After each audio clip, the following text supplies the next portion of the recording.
Tentunya kita harus melihat kepada dimensi waktu dan dimensi kepentingannya ya. Karena kondisi inflasi global yang tinggi ini memang terjadi mungkin sejak awal tahun 2022, barangkali belum diantisipasi ketika menyusun APBN 2022, maka wajar saja kalau subsidi ini naik ya, karena bagaimanapun daya beli masyarakat tetap penting sebagai fundamen dari pertumbuhan ekonomi kita. Tetapi tentunya bukan itu solusi yang kita harapkan akan terus terjadi. Karena kalau kita membiarkan subsidi seperti sekarang ini, mengandalkan subsidi pada harga komoditas, dalam hal ini adalah subsidi dari harga produk yaitu BBM, maka akan selamanya APBN itu akan tersandera. Ya, sekarang ini mungkin kita masih bisa mengatakan kita beruntung karena dapat windfall yang membuat penerimaan pajak kita bahkan sejak Januari itu sudah membuat APBN kita surplus, ya, agak berbeda dengan sebelumnya yang selalu defisit. Tetapi kan yang namanya windfall itu tidak datang setiap saat. Jadi sudah saatnya, sudah waktunya kita ini melakukan yang disebutkan oleh Presiden, yaitu melakukan transformasi dari subsidi. Apa itu subsidi? Subsidi itu kan sebenarnya adalah bantuan pemerintah dalam bentuk menutupi selisih harga. Nah, karenanya kita harus berubah menjadi bantuan pemerintah yang tidak bicara mengenai menutupi selisih harga, selisih antara biaya produksi dengan harga jual, tetapi kita bicara mengenai subsidi kepada masyarakat dalam bentuk bantuan sosial secara langsung, ya, tepat sasaran. Siapa yang harusnya menerima? Tentunya yang harus menerima adalah kelompok masyarakat yang berpenghasilan rendah, yang berada di bawah garis kemiskinan, maupun yang hampir miskin, dan barangkali juga kalau dibutuhkan harus dinaikkan juga sampai kelompok yang disebut sebagai aspiring middle class. Ya.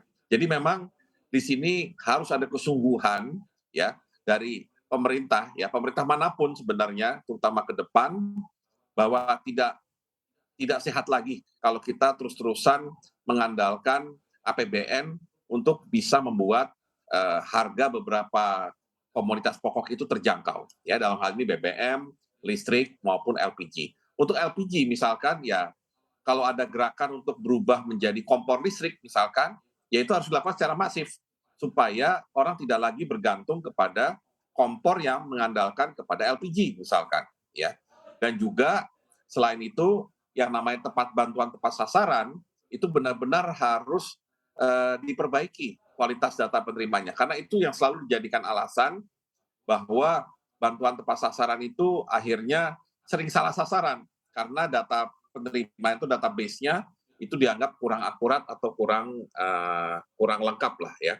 Nah ini yang barangkali tugas besar kita jangka menengah ke depan. Tapi kalau jangka pendek, ya mau nggak mau kita harus bergantung kepada subsidi dan satu lagi kompensasi, ya kompensasi terhadap Pertamina maupun PLN, ya. Nah ini yang sebenarnya tidak beda jauh dengan subsidi, cuma skemanya itu berbeda. Kalau subsidi itu sudah tentukan dari awal, kalau kompensasi itu melihat bagaimana beban yang ditanggung oleh Pertamina dan PLN terutama dalam rangka memastikan harga BBM maupun listrik itu bisa terjangkau masyarakat. Baik, bicara soal subsidi energi ini kita akan mendengarkan terlebih dahulu ya Pak Bambang dan juga Robertus pernyataan Ketua Badan Anggaran DPR RI Said Abdullah yang tidak akan menyetujui adanya tambahan subsidi BBM tahun 2022. Opsi kenaikan harga BBM bersubsidi dinilai sebagai langkah paling tepat untuk menjaga fiskal yang sehat. Subsidinya sudah tahu kita tidak tepat sasaran. Hanya 22% rakyat yang merasakan. Yang berhak menerima hanya manfaatnya 22%. Yang tidak menerima hampir 86%. Yang tidak berhak menerima 86%. Itu temuan siapa? Temuan pemerintah sendiri. Bagi Banggar lakukan penyesuaian harga.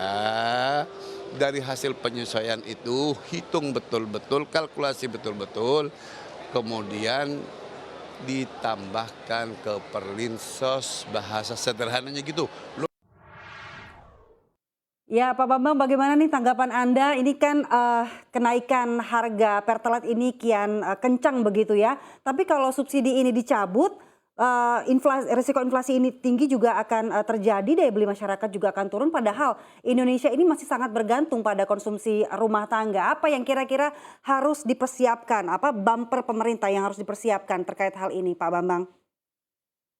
Ya, sebenarnya kalau misalkan ya, kita sudah punya database ya penerima apakah dalam bentuk bantuan pangan non tunai atau keluarga apa namanya program keluarga harapan misalkan itu yang dijadikan bantalan buffer dan kalau perlu karena ini adalah masa di mana memang ada potensi inflasi yang lebih tinggi sebagai akibat ikutan dari kenaikan harga Pertalite misalkan atau harga BBM, maka dimungkinkan menurut saya ya mekanismenya untuk ditambah ya jumlah yang diterima oleh setiap keluarga yang ikut program keluarga harapan maupun bantuan pangan non tunai ya sehingga paling tidak kelompok yang berpenghasilan rendah maupun kelompok yang disebut sebagai hampir miskin maupun yang aspiring middle class ini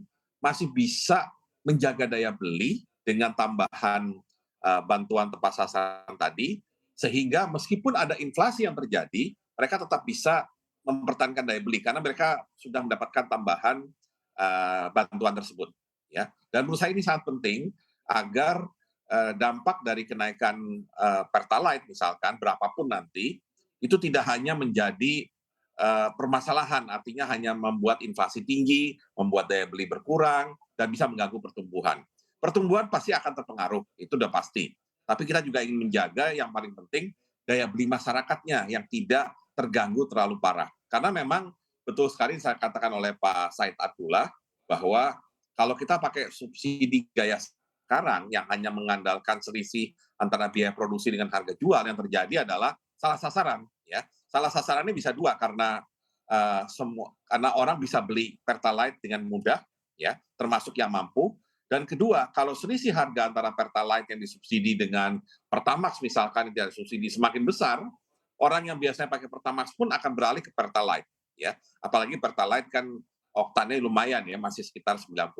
Nah, artinya apa? Artinya kita memang harus menjaga agar APBN ini tidak kemudian dibebani beban yang terlalu besar yang tidak ada dasarnya istilahnya ya. Kita harus mulai beralih kepada sesuatu yang membutuhkan kerja keras, membutuhkan sesuatu yang mungkin lebih berat tapi yang tepat sasaran, tapi sekaligus juga apa? Menjaga daya beli ya sehingga kita juga harus bisa menciptakan kondisi dalam perekonomian Indonesia.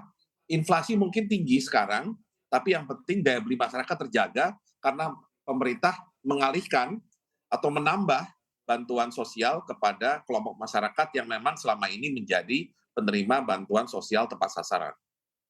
Baik, saya ke Mas Robertus. Mas Robertus, ini terkait kuota Pertalite ya, pemerintah juga mengatakan bahwa sudah tidak ada lagi tambahan kuota. Nah, ini bagaimana? Berapa besar tren konsumsi BBM Republik Indonesia dari tahun ke tahun dan bagaimana proyeksinya di tahun depan? Kalau kita melihat tren dari konsumsi BBM pastinya naik terutama Pertalite, ini akan terus naik, rata-rata itu di angka 20-30% dan memang ini sejalan dengan populasi kendaraan di Indonesia. Ini kan juga yang perlu kita lihat, populasi kendaraan di Indonesia ini naik 6% dan di tahun 2021, konsumsi Pertalite ini naik hingga di atas 25% karena memang ada reopening ekonomi. Dan di 2022 tentu saja dengan kuota 23 juta kiloliter ini sama dengan konsumsi di tahun 2021. Artinya memang tidak menghitung ada pertambahan dari konsumsi. Nah, ini yang membuat kemudian kan konsumsi kurang. Kalau misalnya kita lihat idealnya masih perlu tambahan 5 juta kiloliter lagi dari konsumsi dari Pertalite yang artinya memerlukan kira-kira 28 sampai 29 juta kiloliter untuk Pertalite yang bisa dikonsumsi masyarakat. Namun kan kemudian dari DPR pun bilang kemungkinan kuota udah nggak bisa ditambah lagi. Artinya opsinya menjadi kenaikan harga BBM, kenaikan harga Pertalite. Menurut saya tidak masalah naik gitu. Namun mungkin perlu bertahap. Kenapa? Karena kita juga harus melihat konsekuensi sosialnya dengan eee kalau misalnya dikaitkan dengan mungkin protes masyarakat dan keamanan juga karena, kalau kita lihat ke belakang ketika ada kenaikan harga BBM pasti akan ada gejolak. Nah ini yang, perlu kita perhatikan juga. Menurut saya, sudah cukup kemudian, subsidi mungkin kemarin mungkin dalam masa darurat kita baru mulai pulih dari masa pandemi, kita disubsidi untuk meningkatkan daya beli masyarakat. Nah, sekarang harga minyak pun udah di atas $100 per barel dan kemudian kuota, dinyatakan mungkin, tidak akan ditambah lagi. Artinya yang kita, fokusnya di sini kan ke subsidi APBN-nya. Ya kemungkinan harga akan naik. Nah, namun, menurut saya ya itu catatannya adalah mungkin bisa dilakukan bertahap, tidak langsung serta-merta langsung, naiknya tinggi. Kalau misalnya lihat harga keekonomian ini kan di angka 13 ribuan untuk Pertalite ya dari harga 7.500 ke 13.000 ini kan naik hampir 130 sampai 140%. Artinya mungkin bisa bertahap. Ini yang mungkin, sambil pelan-pelan kita sosialisasikan juga ke masyarakat.